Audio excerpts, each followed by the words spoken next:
I'm okay.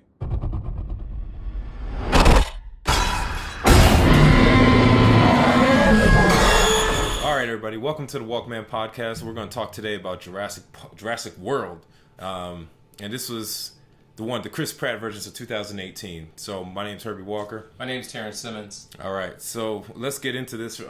Pretty much off the break, I really wasn't planning on watching this movie at all. It wasn't until you said something. Terrence said. I was like, oh, okay. I guess I got to get in here and see it because I forgot it even came out. And I was a fan of the original Jurassic Park. You know, Steven Spielberg, like when Old school, guy getting ate in the bathroom. I mean, like the whole world, dinosaurs, everything. Yeah, Jeff Goldblum and all that. I thought he was hilarious, you know. And I remember him from The Fly. So when he came on Jurassic Park, that was actually my reference to him. Okay. So in Jurassic World, why do I keep wanting to call it that? Jurassic World. Right. Wait, this is called Jurassic World. What was the one before this called? I think it's Jurassic World 2. I think that's what this is. It might be, all right, so Jurassic World 2. Because the end of this had me a little confused. Even when I'm watching this movie, it was kind of a lot going on. And even the plot, I'll be honest with you, is, if you ask me, so let me say, the premise of this movie is that the dinosaurs got out and started running amok again. Don't know how it keeps happening. But somebody, Phil in the back keeps messing things up. And so they're out, they're loose, and they need to round up the dinosaurs and basically relocate them. I don't really see how this plot is too much different than the others. So I did like the idea of that. This is like, I did feel this was a continuation because, like the trailer showed, there is a volcano, and so all the dinosaurs are gonna be. There's a potential of we're losing all these dinosaurs, so you have to do something. And so we got to get the dinosaurs out there. So that plot's going on throughout the movie. And so I did like the extra plot on top of this, so it doesn't feel like every time you have a Jurassic Park movie, something has to happen and the dinosaurs need to get out. So at least that was, I feel like they added something on top of that. Now, how long the volcano scene was and everything going on, that's something we could talk about a little bit later. I thought the volcano scene was pretty cool, and honestly, I walked in this movie again. I was not planning to watch this, and I barely remember the trailer. And so I walked into the theater. I'm like, I'm about to watch a Jurassic Park. This might be the 5th or 6th one, and in my mind, Jurassic Park is up there with Fast and Furious. Like, I agree with that. If I don't make it, you're not looking for a whole lot of anything like. And I kind of felt that the plot that they had for Jurassic World was appropriate. It almost went a little too deep because I was like, all right, guys, you don't have to milk this. Like, you have a new Tyrannosaurus Rex, you have a new Velociraptor. All right, I get it. It wasn't made ethically. Okay, whatever. Just show it killing stuff. So I walked in just being very forgiving. I did not have high expectations. So when watching the movie, just Chris Pratt, I kind of felt that he was kind of dragging in this film, like almost like he didn't want to be there. He's like, how much is that check?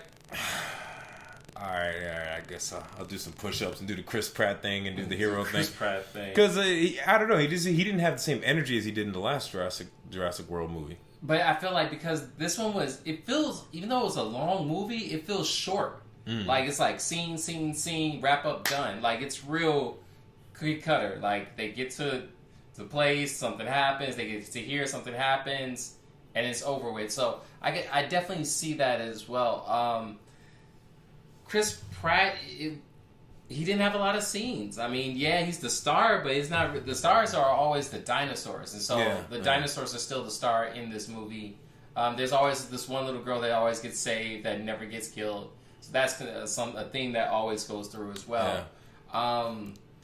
I just wish that it explored more of the idea of the volcano. I actually thought that volcano scene and the idea of the volcano and just like, who we're going to save, what's going to go on, how are we going to do this, what's going to happen.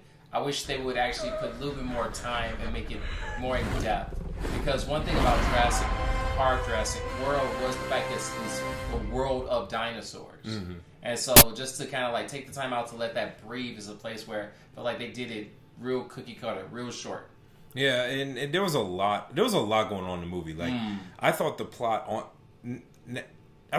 the volcano, not the volcano part, but the plot where Chris Pratt went to do the first set of rescues. Yes. I really thought that was going to be like a major plot of the movie. Yeah. And it's not. Like you're right. It wasn't choppy, but there was just a lot of things going on, and almost a little overwhelming. But I walked in, like I said, I just didn't expect a whole lot. And after the first Jurassic Park, which I think is a cinematic masterpiece, that thing is worth full. That is a full price. That is a summa cum laude. Yeah, PhD, graduate, doctorate level. The team that made Jurassic Park can go and lecture how to make other movies, but they seem to just ignore everything. A classic.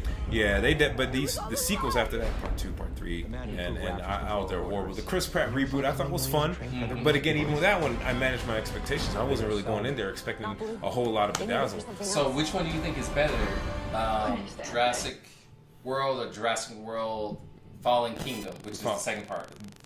I think Jurassic World is definitely a tighter film. Okay. I think it had more at stake, and it was patient. It took its time to build the characters, to build the plot. Okay. Where this one, I think it was really clear. Like, they didn't really have a lot of material to justify all these dinosaurs and the new dinosaurs. So they came up with their ways of catching dinosaurs and making new ones. And it was a fun movie. I mean, it's a popcorn watcher. It's a summertime only.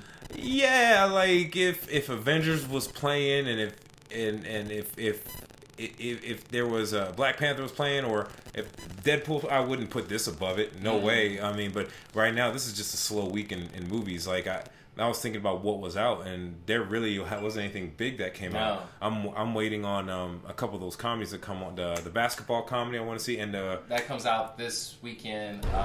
Uncle Drew. Uncle Drew. Yeah, so I want to see that. Ant-Man and the Wasp come out like this week or next week. Yep. There's a lot of great things that are out there. Right, and so this was a slow week. So I guess considering the options, it was okay. There was really nothing else to watch. So what did you say? Like, it's a high school degree? Yeah, I'd put it at a high school diploma. You went in there, like, if you paid full price, you weren't wasting your money. You bring the kids out. The kids want to see some dinosaurs. They want to see something ferocious. They want to hear, it had an IMAX sound, and they had all that going on for it. It was cool. I want to say one thing about kids and dinosaurs, because going back to the old days, I forgot how scary. Because one thing, we're dads, we're in education. His daughter's 4, my daughter's 5. And so, like, I bring my 5-year-old there, and then all of a sudden, somebody gets ate by a dinosaur, and she's like, ah! And I'm like, ooh, I forgot about that. So, just to let you know, when you bring your child, know your child, because my daughter was in my arms for the rest of my time because a dinosaur ate a person. And I knew that because dinosaurs always eat people in Jurassic Park, but I forgot. There was a couple articles that posted up this week because of Jurassic World, and one that I ran into was talking about Gremlins, and another, it may have been E.T., but it was definitely Gremlins. I was mentioning this article. They were talking about how the PG-13 rating system didn't exist for these movies back in the early 80s. And so I guess the microwave scene back when Gremlins came out was like too much for a lot of fans. Like, whoa. Oh, really? Oh, yeah, when you microwave when you microwave the evil gremlin. And I was like, I never occurred to me, but now that you brought, because I didn't bring my kid to this movie. But when you bring that up, it's like, oh yeah, I don't know if the rate. It's a movie about dinosaurs. Like you bring kids love dinosaurs. Yeah, they do, but they forget dinosaurs are real. Yeah. So that's where you got that PG-13 little asterisk there, because they may not be ready for some of that violence. No, they're not. Because when towards the end, the violence, of course the dinosaurs overcome at the end, and dinosaurs always get loose. Yep, they always get loose, and they turn against their masters, and they it gets kind of violent. And there were some good scenes. Yes, like, this movie was ripe with action clips. I agree with that. The fish. Yeah, the fish one was incredible. When the Velociraptor with the elevator. Those were all kind of cool scenes. There were a lot of good, intense scenes. Even the volcano was intense. Yeah, the whole volcano. Yeah, when they were going down the mountains, but it's held together by Elmer's glue. I was gonna say it's a lot of good things, but it just doesn't come all the way together. It's like you know, a bad recipe. It's like got all the right ingredients. Or do you know what my favorite thing? Banana pudding. Sometimes when if you put them all right, it comes out right. But if you put them all like you still got all the good things and it doesn't come out right, it's because it just wasn't put together the right way or cooked the right way. So. Right. So that's my take. What are you going to give this movie? I agree with you. It's a high school diploma. It's a summer movie. If you like Jurassic Park and you're into dinosaurs and you've seen the last one and this one, you're just into dinosaurs, go see it. If you're like between Uncle Drew and this, and you down to your last dime, go see Uncle Drew or Ant-Man and the Wasp. I mean, it's a good movie, but it's a summer movie. If you miss it, you wait for it. Yeah, man. So I agree. So I guess we're right. We're right. Eye to eye on that one. Definitely. Yep. Go see Luke Cage, season 2. Amazing. I'm gonna assume it's amazing. I just gotta take your word for it because you know what I loved every Marvel TV show on Netflix. Okay. I love the beginning, like Jessica Jones. I'm like 6 episodes in. I'm like, man, this is good. There's a new bad guy. Listen, y'all gonna restart the plot and so, Luke Cage. I'm like, okay, he's breaking out of prison. All right, let's stop this right now. We're gonna do a Luke Cage a Marvel Netflix conversation. No, just let it roll, man. Okay, like, so I gotta say this one. I actually walked into season 2 nervous. As much as I like Luke Cage, I felt like the first 3 were kind of like episodes 1 through 3 were kind of like maybe. And then I won on episode 4 and finished it through. Jessica Jones, I didn't finish the first one, season 1, and I didn't finish the second one. Iron Fist, I didn't finish Iron Fist either. It's just sometimes too long. And this one, Luke Cage, everyone.